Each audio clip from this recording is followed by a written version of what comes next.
Professors are struggling to keep the attention of this generation of students. Use of social media such as Facebook and student cell phones not only hinders the student's ability to learn, but it also hinders the professor's ability to teach. Several studies have been conducted to describe how this affects students' education as well as their overall behavior. College students who used Facebook spent less time studying and had lower GPAs than those who didn't. A California State University study of 263 students ranging from middle school to college age during a 15-minute observational period showed that students' attention spans only lasted an average of 6 minutes.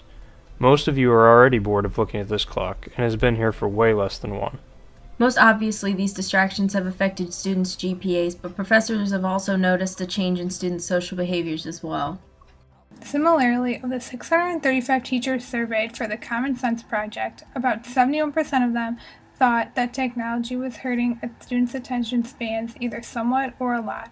About 60% of them thought that it was hindering students' ability to read and communicate face-to-face, and about half of them thought that it was hurting their critical thinking and their ability to do homework.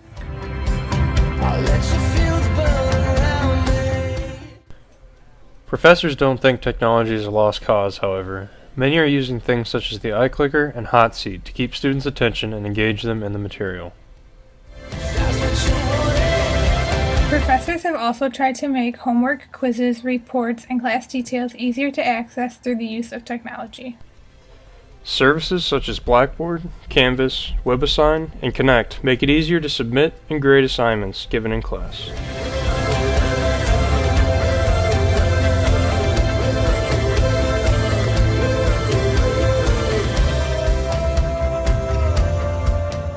These distractions aren't only affecting the classroom, they're also affecting traveling to and from class, often in an unsafe way. Recently, a student who was distracted by his music ran into a bus while on his bike.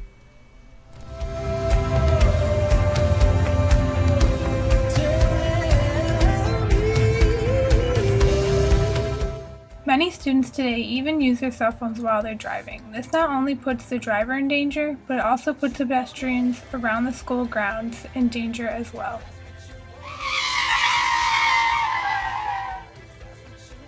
Something similar happens when people are walking and texting. When looking down a text, it becomes dangerous to others since you can't see where you're going. This is not only dangerous to our physical well-being, but can affect social life on campus as well. People are avoiding public conversations via cell phone use. And it's never going to work on a device where you don't have keyboard type input. I mean, students aren't just there just to read things. They're actually supposed to be able to write and communicate. And so it's more, this is all more in the PC realm, and what's going to be a low-cost PC that lets them be highly interactive. But the device is not the key limiting factor at this point.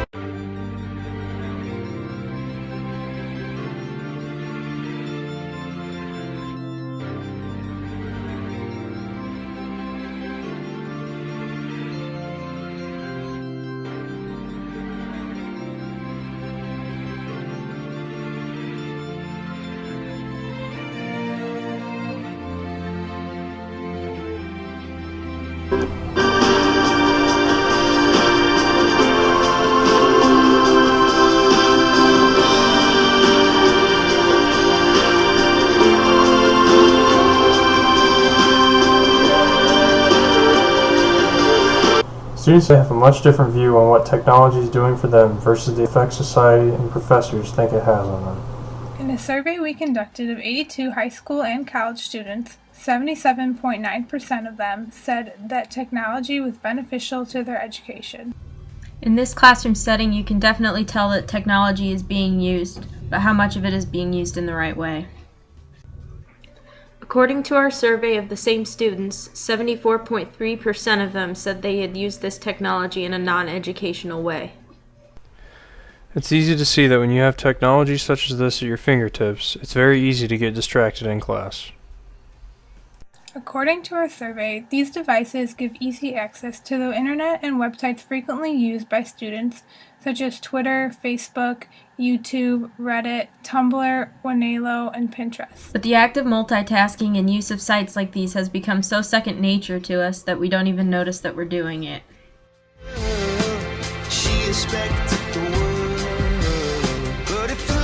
I've actually been trying to find some really clear evidence that students actually are having reduced attention span. I'm not convinced yet that that's even true. And secondly, there's a number of researchers out there now claiming that students are better multitasking than they used to be.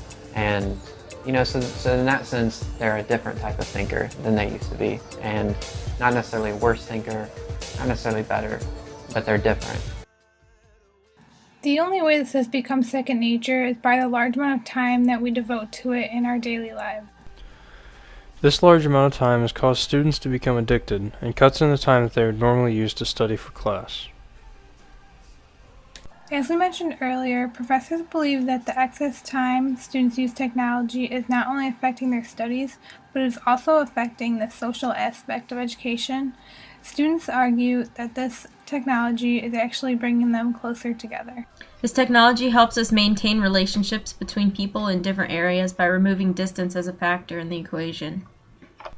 Students also disagree with the fact that technology is pulling them away from the real world. But in reality, we get news faster through these devices. This allows us to plan our days more efficiently and stay safer, thus staying more connected to the world around us. With the differing views between professors and students, it is difficult to determine which technologies are actually beneficial to education. We think students should make this decision. After all, they are the ones that decide what kind of education they want.